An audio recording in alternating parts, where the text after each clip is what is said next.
예, 이번 시간에는 바른 먹거리로 하는 우리 아이 똑똑하게 키우는 비법, 똑똑한 브레인 푸드에 대해서 한번 이야기를 나눠볼까 합니다.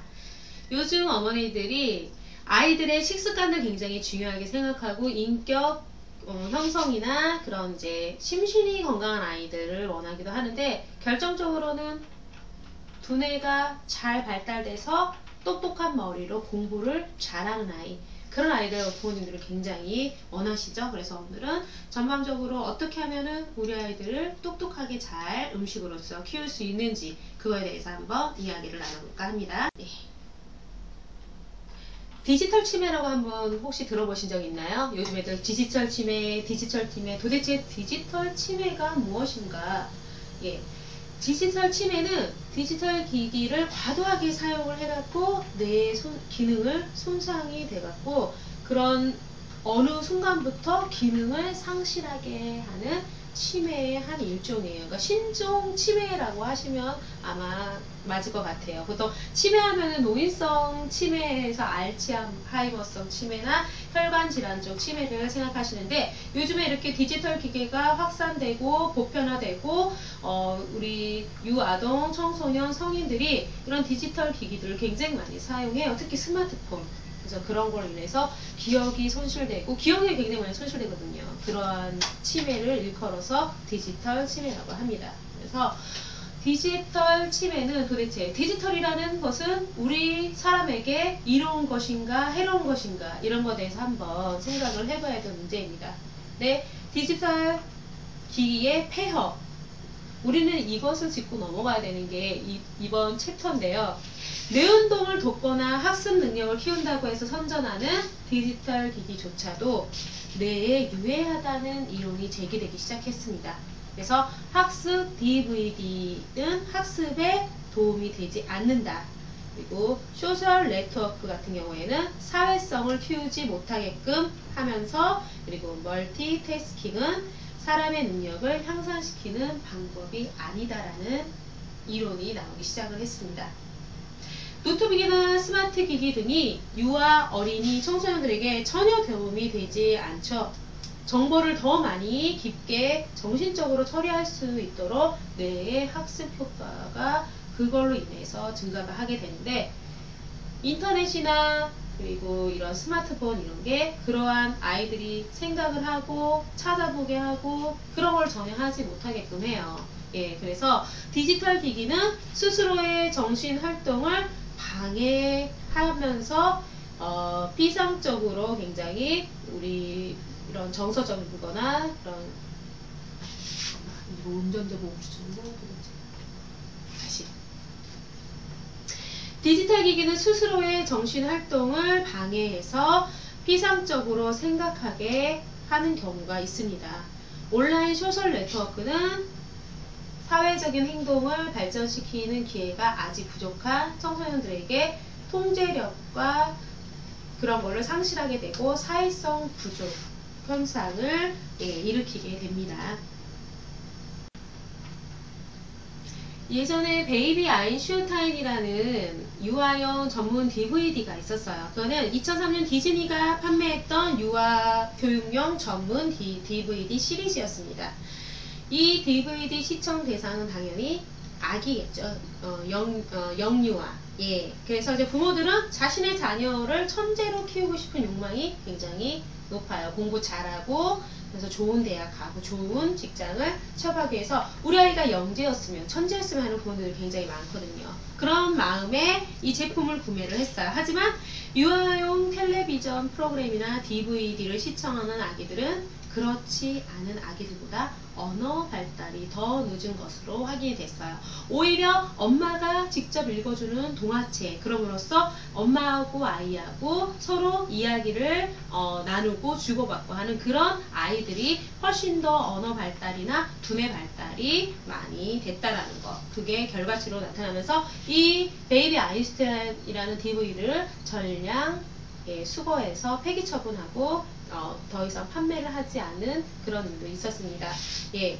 디지털 치매 자가진단법에 대해서 한번 해볼 건데요. 본인이 도대체 몇 가지의 손을 꼽히는 사람인가 한번 스스로 한번 손을 꼽아보세요. 자, 첫 번째, 외우는 전화번호가 회사 번호와 집 번호뿐이다.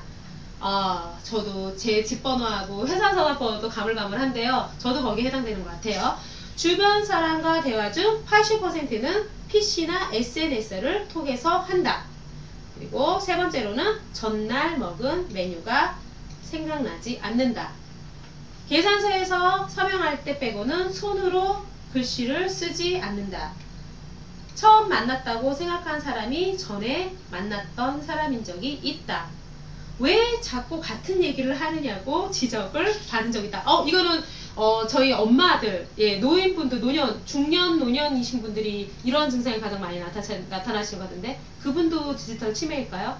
그건 또 아닌 것 같기도 해요. 근데 젊은 사람들에 해당되는 거예요. 그리고 자동차 내비게이션 장치를 정착한 뒤 지도를 보지 않는다. 몇 가지가 손에 꼽히세요? 저도 디지털 치매인지 한번 심각하게 생각을 해봐야 될 것 같아요. 예. 디지털 치매는 예방을 할 수가 있습니다. 예방을 하고 그걸 인해서 좋은 생활을 하게 되면은 다시 두뇌가 좋은 기억력과 판단력이 생기게 되는데요. 가장 중요한 거는 삶을 단순화시키세요. 한 번에 한 가지 일만 하는 것도 중요하고요. 그리고 자연에서 시간을 많이 보내시고 사람들과 접촉을 하면서 아날로그적인 생활을, 삶의 패턴을 그렇게 바꾸시는 게 굉장히 중요하고요. 그리고 우리나라 언어가 아닌 타 언어를 배워보는 것도 중요하고요. 그리고 음악과 스포츠도 즐기면서 가족이나 친구들을 통해 이런 유대관계를 많이 맺고요. 그리고 의미 있는 활동을 많이 하시는 것도 좋습니다. 세상을 직접 보고 듣고 겪는 것, 이게 바로 내 건강을 위해 가장 좋은 방법이라는 거 알고 계세요. 예. 인스턴트 패스트푸드 음식이 두뇌에 미치는 영향은 과연 무엇인가? 요즘 아이들이 인스턴트 패스트푸드 그리고 레토르 정크식품 이런처럼 가공식품을 굉장히 선호하고 쉽게 그리고 자주 접하면서 먹고 있는데요. 이런 인스턴트 패스트푸드에는요, 첨가물하고 방부제가 많이 들어있어요. 그렇기 때문에 이런 식품을 오래 섭취하게 되면은 주의력이 흩어지면서 욕구불만이 쌓이게 됩니다. 그러면서 즉흥적으로 되면서 성급하고 폭력적인 행동을 아이들이 하게 돼요. 인스턴트 식품을 많이 먹은 아이들은 난폭하고 발육도 늦습니다. 그리고 이런 불순물의 피해는 어릴 때일수록 더 심각하게 나타나요. 비행청소년들이 주로 인스턴트 음식을 많이 먹는 것도 퍼센테이지로 이렇게 나와 있고요. 그리고 태아기의 음식 섭취는 영양소 측면에서도 중요하지만 태아의 정서적인 면에서도 중요한 영향을 끼친다는 거. 그러니까 임신 기간 동안, 임신하기 전부터겠죠. 가임기 여성이라면은 본인이 아이를 갖고 싶은 마음이 있고 가져야 된다는 그런 게 있으면은 이런 인스턴트 패스트푸드를 미리 섭취하는 것을 절제하고 건강관리를 하는 것도 중요합니다. 그리고 지적인 능력과 기초가 되는 것은 정서적인 안정이에요. 그래서 폭넓은 상상력과 사고를 갖추는 것인데, 이러한 기능을 담당하는 것이 바로 대뇌의 구피질과 뇌간부예요. 정서적인 안정은 학습 능력과 밀접한 관련이 있어요. 정서가 불안정한 아이들 같은 경우에는 지능이 높아도 학습 효과가 나타나지 않고 한 가지에 집중하지 못하는 것이 특징입니다. 가공식품과 인스턴트 식품에는 소량이라도 방부제와 착색제가 그리고 인공 감미료 등이 들어있죠. 그런 게 몸에 해로운 성분이 굉장히 많이 들어있는데요. 이러한 것들은 태아 때부터 몸속에 차곡차곡 쌓여서 두뇌 건강과 발육을 저해를 시킵니다. 예. 지금부터는 우리 두뇌의 5대 영양소가 미치는 영향에 대해서 한번 알아볼까 합니다. 아이의 성장과 활동을 도와주는 필수 영양소인 탄수화물. 탄수화물은 기능이 어떻게 돼요? 에너지를 공급하면서 단백질 절약작용을 일으켜주고 지질대사를 조절해주면서 그리고 혈당 공급을 유지시켜주고 섬유소를 공급해주는 역할을 하죠. 성장과 활동을 돋아주는 필수 영양으로서 아침 식사를 위해 탄수화물 비율을 50에서 70%를 맞추는 것이 가장 이상적인 섭취량이에요. 두뇌 활동, 그리고 근육 운동, 호흡, 심장 박동, 혈액순환은 물론 음식물의 소화와 흡수, 호르몬 분비와 같은 신체에서 일어나는 모든 대사 과정에 에너지를 제공해서 하루에 쓰는 에너지의 60%를 차지하는 게 바로 탄수화물입니다. 올바른 섭취법은요, 탄수화물로 인한 비만을 항상 조심을 하셔야 돼요. 도정을 덜 거친 현미나 잡곡류, 그리고 식이섬유량이 높은 이런 복합 당질인 걸로 식단을 짜서 먹는 게 중요하고요. 그리고 쌀, 밀, 귀리, 보리 등 통곡식을 이용해서 음식을 만들고 여기서 무기질과 비타민까지 강한 시리얼을 이용하는 방법도 좋은 방법입니다. 우리 몸을 튼튼하게 구성해주는 단백질. 단백질은 근육, 혈액, 피부, 머리카락, 손, 발톱, 몸의 모든 부분의 구성에 필요한 영양소예요. 아이의 키가 자라고 몸이 자라는데 중요한 역할을 하면서 몸의 에너지와 체력을 강하게 만들어주는 거. 그게 바로 단백질의 역할이죠. 근데 단백질이 결핍되게 되면은 성숙과 성장이 충분히 일어나지 않아요. 그래서 콜라겐이 부족함으로써 피부가 거칠어지기도 하고 잠주름이 생기면서 탄력이 떨어지죠. 그래서 다이어트하는 우리 주부님들이나 여성분들이 굉장히, 요즘에는 남자분들도 몸매 관리에 굉장히 관심이 많으셔서 운동을 많이 해요. 그런데 운동을 하면서 건강한 단백질을 같이 섭취를 해주셔야지 모발의 건강, 피부의 탄력, 근육을 붙게 해주는, 그래서 건강한 바디라인을 만들 수 있는 거에 단백질, 그것도 좋은 단백질을 얘기하는 겁니다. 그런 거를 섭취해 주는 게 굉장히 중요하겠죠. 그리고 생리불순, 성장 저해, 면역력 저하 등 증상이 나타나게 돼요. 그리고 피부가 건조해지고 각질이 많이 생기면서 색소 침착, 그리고 모발이 건조해지면서 어떻게 푸석푸석해지고, 그쵸? 윤기가 없어지면서 그리고 구토, 발육장애 등이 일어나요.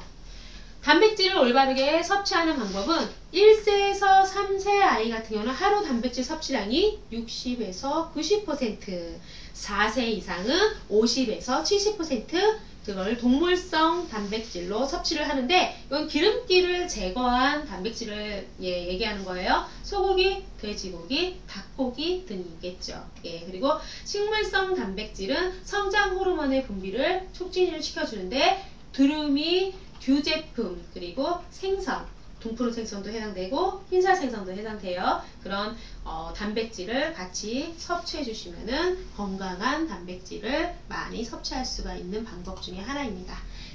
아이의 성장을 돕는 에너지원 지방. 이번에는 지방에 대해서 한번 알아볼까 합니다.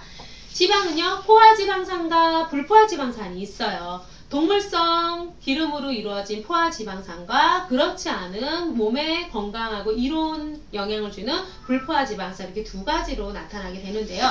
아이들은 식사량이 굉장히 적죠. 그렇기 때문에 농축된 에너지원을 공급함으로써 지방 섭취가 매우 중요합니다. 태어나서 한 세경까지는 식사의 지방의 섭취량이 전체 에너지에서 40에서 50%를 차지하는데요. 성장에 필수적인 지방 자체가 필수 지방산이 지용성 비타민의 섭취도 매우 중요합니다. 왜냐면은 두뇌의 60%가 지방질로 되어 있어요. 그렇기 때문에 태어나서 두뇌가 성장하고 그 두뇌가 나중에 기억력과 그런 집중력, 그런 기능을 좋게 하기 위해서는 좋은 지방, 불포화지방산을 필수적으로 많이 섭취를 해줘야 두뇌의 발달과 기능이 형성되는 것에 도움을 많이 주기 때문에 좋은 지방을 섭취하는 게 그만큼 중요합니다. 그리고 이제 지방이 그래서 결핍되게 되면은 활동 능력이 감소해지면서 피부가 건조해지고 또 반면에도 습진이 생길 수도 있어요. 그래서 또 지방이 분해되면서 생기는 지방산 등의 물질이 부족하게 돼서 지용성 비타민 A, D, E, K 그런 흡수가 잘 이루어지지 않는 그런 것도 지방 결핍의 원인 중에 하나라고 얘기할 수 있습니다. 지방을 올바르게 섭취하는 것은 무엇보다 중요한데요. 필수 지방산이 풍부한 식품인 검은깨와 호두, 자, 땅콩 등 견과류를 많이 먹으면 좋습니다. 여기서 중요한 거는요. 땅콩 같은 경우에는 알러지 있는 아이들은 절대 먹어서는 안 돼요. 그렇기 때문에 우리 아이가 알러지가 있는지, 그리고 또 아토피가 있는 아이들 같은 경우는 호두나 자처럼 기름기가 많은 그런 불포화 지방산에도 건강한 지방이라도 기름기가 많은 것을 많이 섭취하다 보면은 가려움증이 더 유발되는 경우가 있기 때문에 좋은 지방이라도 각각의 이런 특성이 있는 질병이 있는 아이들한테는 조심해야 된다는 거 꼭 명심하시고요. 검은 참깨는 뇌와 세포 등 성장에 필요한 지방들이 45에서 55% 정도 함유가 되어 있어요. 참깨 시리얼을 이용해서 강정을 만들어서 아이들에게 쉽게 참깨를 먹을 수 있도록 해주면 좋겠죠. 순도 100%의 호두 기름에도 건강한 뇌를 만드는 지방산이 많이 들어있는데요. 아이들의 이유식이나 그리고 간식을 만들 때 호두 기름을 약간 넣어주면 효과가 좋습니다. 우리 아이 골격과 치아를 튼튼하게 해주는 칼슘. 자, 칼슘의 대표적으로 쉽게 먹을 수 있으면서 아이들이 자주 먹는 식품 중에 우유가 있어요. 우유는 이러한 점이 좋다 해서 첫 번째는 암세포 성장을 억제해주고 충치 예방 등 질병 예방 효과가 있습니다. 그리고 골다공증도 예방해주면서 뼈, 치아 및 근육 발달에 좋은 단백질, 칼슘, 인, 그리고 광물질, 비타민 등이 함유되어 있고요. 그리고 성장을 촉진해주면서 인체의 각종 질병에 대한 저항력을 높여주는 역할을 하고 있어요. 자, 싫어하는 경우는 그럼 도대체 어떻게 먹여야 될까요? 시리얼이나 그리고 아이들이 좋아하는 다른 거를 같이 넣어서 갈아서 먹인다던가 섞어서 먹인다던가 유제품을 또 먹으셔도 돼요. 치즈라든지 요플레든지 그런 거를 이용해서 아이들에게 먹게 함으로써 우유 속에 있는 칼슘 흡수를 같이 도울 수 있도록 하는 게 좋고요. 그렇지만 우유 자체가 동양인 특히 우리 아시아계인 사람들한테는 유당불내증이라고 해서 소장에서 유당 분해 요소가 결핍되어 있기 때문에 우유 중에 유당이 소장에서 소화 흡수되지 않아서 설사를 하거나 뱃속이 부글부글 끓는다던가 그런 현상을 나타나게 되는데요. 예.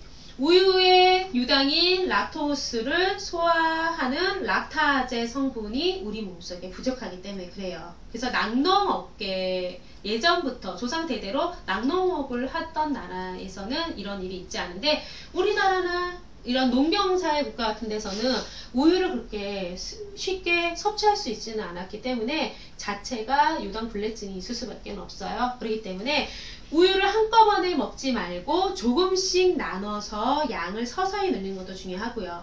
그리고 차가운 우유보다는 살짝 데워서 따뜻하게 해서 먹는 것도 좋습니다. 그리고 우유 대신에 유산균, 요구르트, 치즈 이런 거를 함께 섭취하면 좋고요.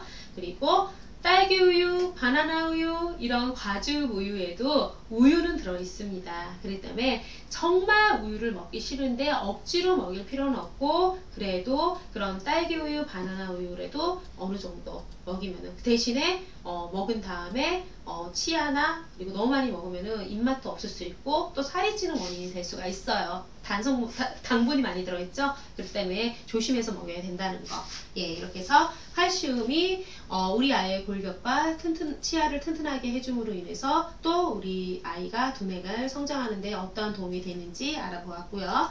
그리고 아이가 성장이 빠를 때는 철분 흡수에 신경을 쓰자 해서 철분 결핍의 특징에 대해서 한번 알아볼까 하는데요. 철분 결핍은 전 세계적으로 가장 흔한 영양 결핍이에요. 영유아 임신기 여성에서 흔하게 생기고요. 아이들의 철결핍성 빈혈은 가장 흔히 나타나는 영양결핍 증상인데 1세에서 3세, 특히 2세에 많이 나타납니다. 성장 속도가 빠를수록 혈액량이 증가하기 때문에 철분의 요구량이 더 급격하게 증가하게 되겠죠. 철분이 결핍되면 나타나는 증상으로는 얼굴이 창백해져요. 그리고 식욕이 떨어집니다. 그래서 면역 능력이 떨어져 자주 아프고 금방 지쳐서 놀지 않고 짜증을 자주 내게 되겠죠. 그리고 키가 자라는 속도도 느려집니다. 그리고 정신운동 발달이나 행동에 나쁜 영향을 미치는 경우도 있어요. 올바른 섭취법은 적절한 시기에 이유식을 시작하는 게 중요하고요. 모유 먹는 아기 같은 경우는 6개월, 분유를 먹는 아기 같은 경우는 4개월부터 먹이면 좋아요. 그리고 한 번에 한 가지씩 추가해서 먹여보면서 반응을 관찰하면서 추가로 이렇게 증가시키고 늘리는 게 중요하고요. 그리고 처음에 사용하는 쌀, 미음, 그 다음에 채소류, 그 다음에 과일, 고기, 생선류, 그리고 계란이나 유제품, 새우, 게 등의 각각류는, 그리고 각각류, 잣, 호두, 견과류는 천천히, 가능한 한 천천히 섭취하는 게 중요합니다. 근데 고기를 먹을 때는 국물만 먹이지 말고 신선한 고기를 갈아서 죽으로 먹이면 좋고요. 그리고 볶아 놓은 다진 고기에 살점을 주어도 좋습니다. 예. 예전부터 자라나는 유아 아이들이 먹는 간식이나 뭐 우유, 치즈 이런 거에 DHA라는 풍부한 안슈타인 막 이런 식으로 해갖고 많은 제품을 보셨을 거예요. 자라나는 아이들에게 뇌를 발달하는 데 있어서 가장 좋은 영향을 많이 미치고 엄마들이 가장 중점적으로 보는 게 바로 DHA예요. DHA 같은 경우는 어디에 들어있어요? 등푸른 생선, 고등어나 꽁치, 그런 등푸른 생선에 많이 들어있고요. 참치나 삼치 등에도 등푸른 그런 DHA가 많이 들어있어서 섭취할 수 있는 식품 중에 하나예요. DHA는 등푸른 생선이 많이 포함되어 있는 불포화 지방산입니다. 체내에 충분히 합성되지 않아 음식을 통해서 섭취를 해야 되고 혈중 콜레스테롤을 개선시키면서 원활한 혈행 개선에도 도움이 돼요.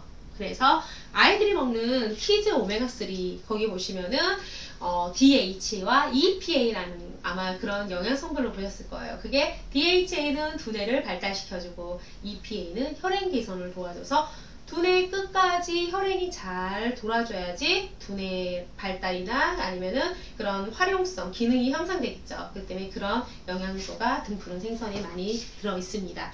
그리고 DHA는 태아가 유아로 성장하는 과정에서 안구 및 시신경, 그런 세포를 보호하면서 신경 전달을 원활하게 하여 시신경의 발달에 적극적으로 기여를 해주는 게 바로 DHA예요. 그래서 DHA가 유아의 중추신경 및 뇌신경 발달에도 매우 중요한 역할을 한다는 거. 그리고 아동의 뇌 발달과 기능 향상을 위해 중요한 역할을 한다는 거. 그리고 머리를 좋게 하면서 학습 능력을 높여주고 동맥경화나 치매 예방에도 효과가 있어. 결국은 뭐냐면은 자라는 아이, 그리고 성장이 다 끝난 성인, 그리고 퇴행되는 노인들, 이런 분들의 뇌 건강을 위해서는 태어나면서 그리고 죽을 때까지 DHA는 꼭 같이 섭취해주면은 뇌 건강에 굉장히 도움이 된다라는 거. 그게 이제 가장 중요한 포인트죠.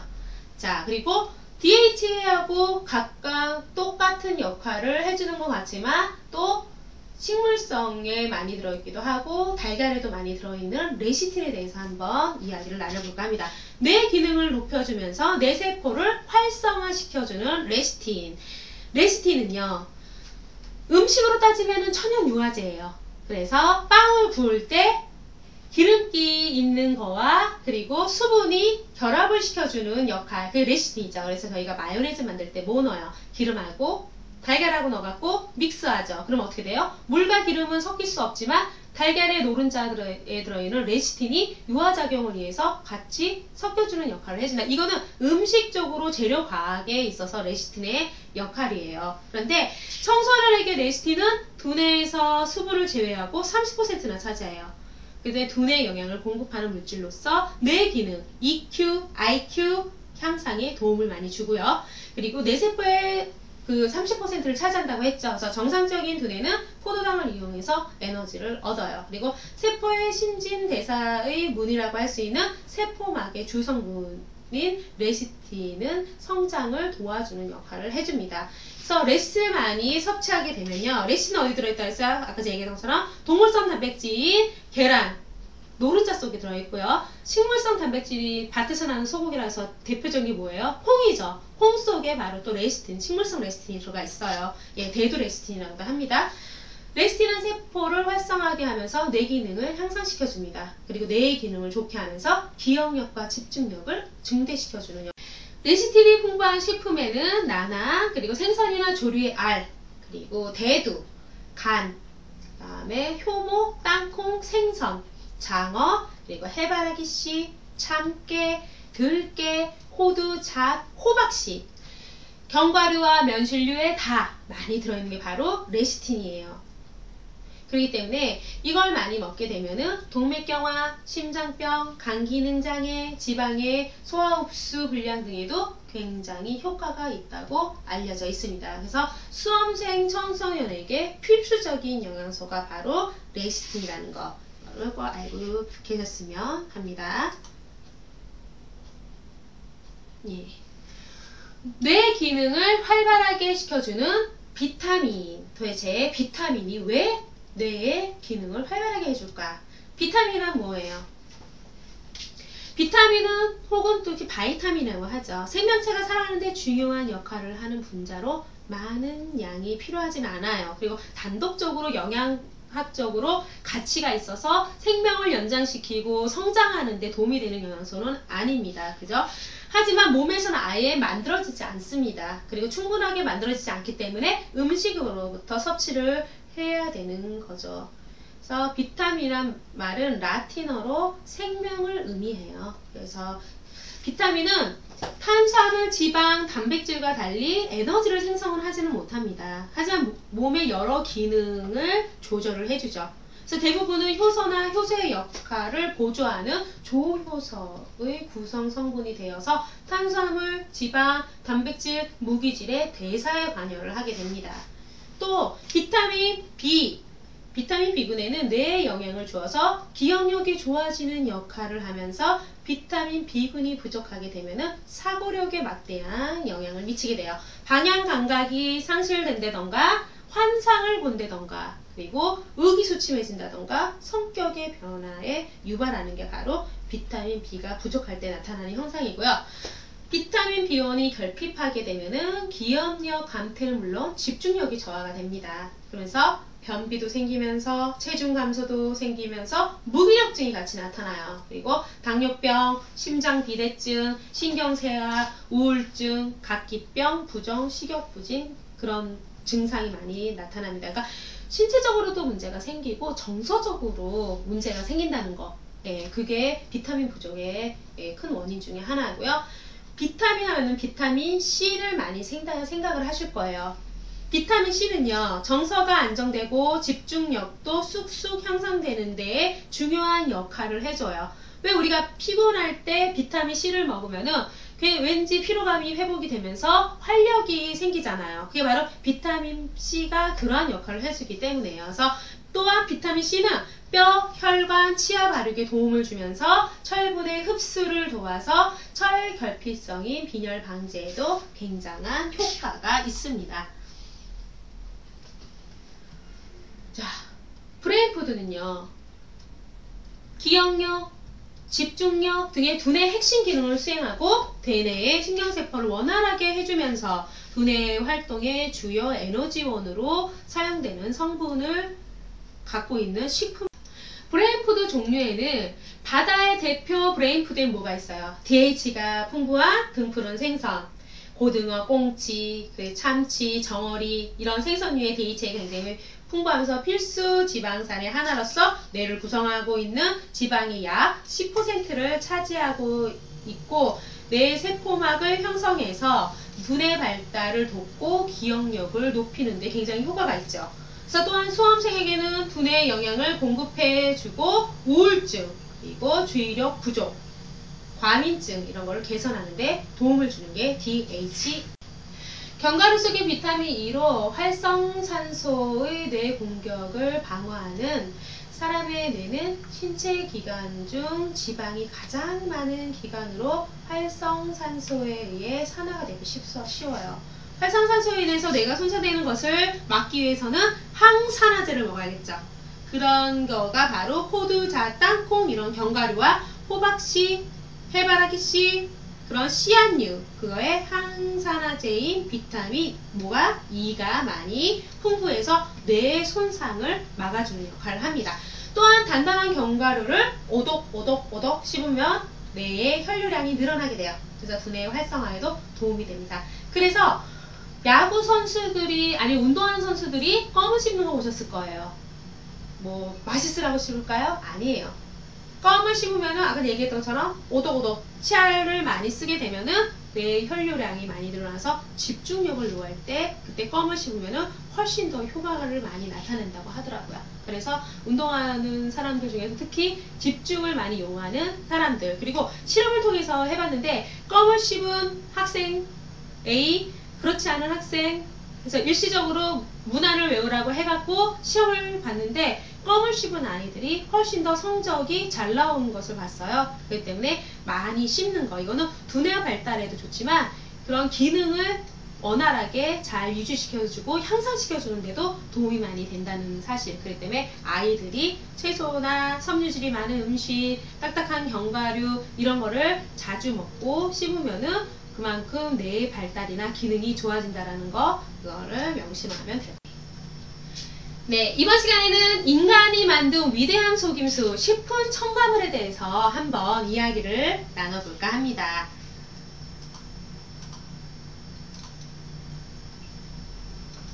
식품 첨가물은 과연 무엇일까?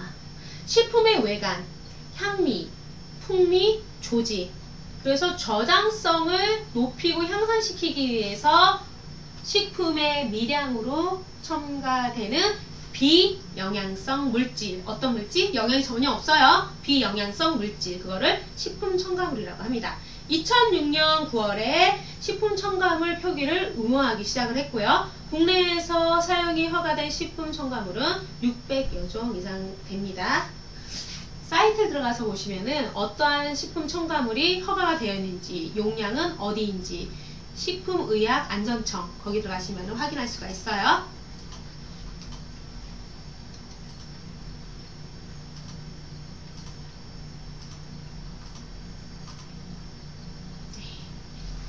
우리들이 가장 흔하게 비타민C를 섭취한다고 해서 그 목적으로 먹는 게 바로 오렌지 주스예요. 그럼 이제 무가당, 무가즙 뭐 이렇게 얘기를 하는데 무가즙 음료 500ml 약 2컵 분량인데요. 그런 거 속에 들어있는 거기에는 액상 과당, 포도당과 과당 시럽이 들어가 있는데요. 거기에 인산, 유산, 구엔산, 아스코르빈산 그리고 합성 착색료가 같이 들어가 있어요.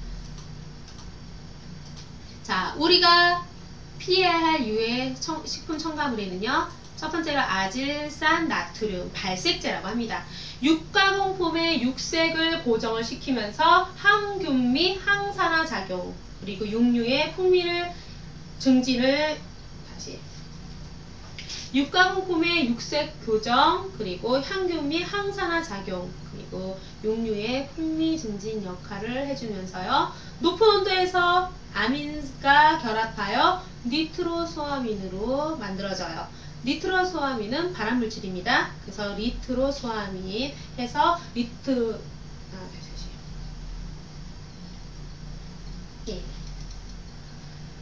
우리가 반드시 피해야 할 유해 첨가물에 대해서 한번 알아볼까 합니다. 첫 번째는 아질산 나트륨이라고 하는데 발색제라고도 해요. 육가공품의 육색 고정, 항균 및 항산화 작용, 육류의 풍미 증진 역할, 그런 거를 도와주는 게 바로 아질산 나트륨인데요. 높은 온도에서는 아민과 결합하여서 니트로소아민이라는 발암물질이 생성하게 됩니다. 독일에서 1990년대에 유해성을 인정돼가고 독일에서는 1990년대부터 유해성을 인정해서 햄과 소시지, 베이컨 등의 아질산 나트륨 사용을 엄격히 금지하고 있어요. 우리나라 아질산 나트륨 허용량은 70 ppm 미만인데요. 미국 같은 경우에는 200 ppm 미만이에요. 거의 저희 나라보다 3배가 더 식품 첨가물을 허용하고 있다는 거. 그래서 육가공품을 뭐 햄, 뭐 소시지 이런 거예요. 육가공품을 이용하시더라도 우리나라에서 만든 육가공품을 찾으셔야지, 미국에서 수입해오는 육가공품에는 훨씬 더 높은 식품 첨가물이 있다는 거 알고 계시고 구입하셔요. 자, 아질산 나트륨의 1일 섭취 허용량은 0. 안 먹어도 된다는 뜻이에요. 최대한 0.6mg. 햄 한 조각이 25g인데 아질산 나트륨 같은 경우는 0.7 곱하기 25에서 1.75예요. 결국 뭐냐면은 햄 한 조각, 탁구공만한 한 조각 먹으면은 벌써 그날 허용치의 아질산 나트륨을 오버했다는 뜻입니다. 그럼 도대체 우리가 한꺼번에 먹는 햄의 양에는 얼마나 많은 아질산 나트륨이 있느냐, 그거는 한 번쯤은 고민을 해보셔야 될 문제예요. 예, 그리고 우리가 많이 알고 있는 아스파탐, 인공감미료라고 하죠. 처음에는 당뇨병 걸린 환자식에 사용하려고 만들어 놓은 게 바로 아스파탐이에요. 그래서 뭐 화인 스위트, 뭐 그런 옛날에 그 단데 칼로리가 없다 해갖고 뭐 화인 스위트, 그린 스위트 해갖고 아마 나온 그런 걸 보셨을 거예요. 그런데 그게 한번 나왔다가 잠깐 유행하고 지금은 팔지 않죠. 예, 그래서 이거는 왜 그러냐면은 이거 같은 경우에는 찬 음료에 많이 들어가 있어요. 찬 음료. 30도 이상의 온도로 가열 시 메탄올로 분해가 됩니다. 그래서 많이 섭취할 경우 시력을 상실하게 되거나 기형아 출산, 암 유발을 하기 때문에 많이 먹으면 그만큼 몸에 좋지 않겠죠. 그리고 세 번째로는 L글루타민산 나트륨, 이것도 인공감미료의 하나인데요. 일명 우리가 흔히들 알고 있는 MSG, 화학 조미료에 많이 들어가 있는 게 바로 L글루타민산 나트륨이에요. 음식 증후군을 일으키면서 특히 라면에 다량 함유되어 있습니다. 그리고 솔빈산 칼륨, 보존료라고 하는데요. 식품의 부패 방지 그리고 보존성을 향상시켜주는 데 도움을 주기 위해서 넣는 첨가물인데요. 마가린이나 간장, 그리고 청량음료, 절임류에 많이 사용하고 있습니다. 솔빈산이 들어간 잼과 아질산 나트륨이 들어간 햄을 함께 먹는다면 어떠한 질병이 일어날까 생각해 보셨어요? 거기는 유전자 변이, 중추신경 마비를 초래하게 됩니다. 그러니까 드시더라도 솔빈산 들어가 있는 잼과, 여기는 여러 가지 다양한 과일잼을 얘기하는 거예요. 그거와 아질산 나트륨이 들어간 햄은 절대 먹으면 안 된다는 거. 그리고 타르 하니까, 타르 하면 뭐 생각나세요? 담배를 많이 생각을 하시더라고요. 근데 그게 착색제예요. 담배 같은 성분은 석유에서 추출한 성분입니다. 그래서 식용색소, 적색 2호가 대표적인 건데요. 사탕, 음료, 빙과, 과자, 고기 통조림이 사용돼요. 결국은 이걸 먹으면, 우리 아이가 이걸 먹으면 담배 피는 거나 똑같은 증상이 나타나겠네요. 그 때문에 유익 있게 살펴보셔야 될 첨가물이고요. 그리고 안식 향산 나트륨, 이게 보존료로 사용하는데요. 대부분의 강장, 드링크 그런 종류에 많이 들어가 있어요. 화학물질과 접촉하면은 벤젠으로 전환이 되면서 발암물질이 생성이 됩니다. 예, 그러면은 식품 첨가물은 어떻게 먹어야 되느냐? 식품의 종류로 해갖고 제가 나열을 해갖고 알려드릴게요. 단무지 아시죠? 예, 중국 음식에서 짜장면, 짬뽕과 환상의 궁합을 맞춰주는 우리 단무지, 그리고 김밥에 빠지지 말고 들어가야 돼. 단무지에는 사카린 나트륨을 많이 씁니다. 그렇기 때문에 이걸 많이 먹으면은 소화기나 콩팥에 장애를 일으켜요. 그래서 찬물에 5분 정도 담궈뒀다가 깨끗하게 세척을 해갖고 먹도록 하고요.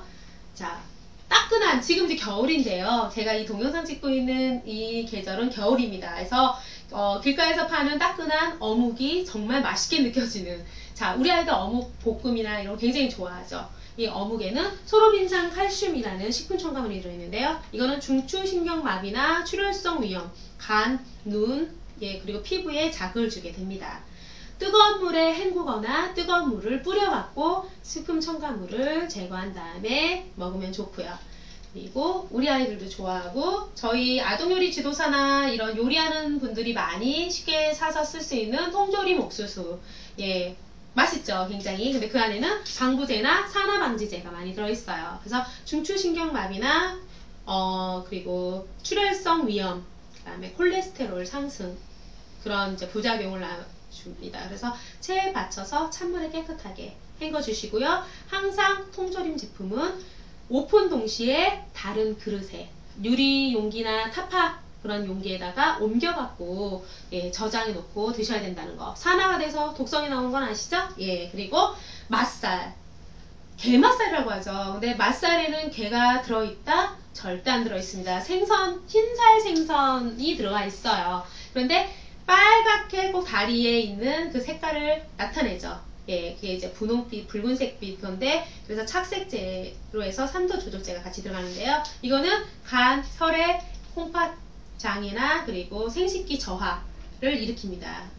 그래서 찬물에 담궈뒀다가 깨끗한 물에 헹궈서 드시면 돼요. 그리고 이제 햄 같은 경우에도 발색제. 햄하고 맛살은 가장 많이 사용해요. 아동 요리나 아이들 요리에. 자, 햄은 발색제, 아질산 나트륨, MSG, 타르색소 굉장히 많은 식품 첨가물이 들어있어요. 그래서 많이 먹게 되면은 구토, 호흡곤란, 어린이는 집중력이 결핍되면서 천식, 우울증, 뇌손상을 가져옵니다. 칼집을 내어서 삶아주거나 그리고 캔에 들어있는 거 있죠. 스팸이라고 하죠, 일명. 그런 것 같은 경우에는 노란 기름을 제거해서 먹어야 됩니다. 그리고 라면에는 산화 방지제가 많이 들어있어요.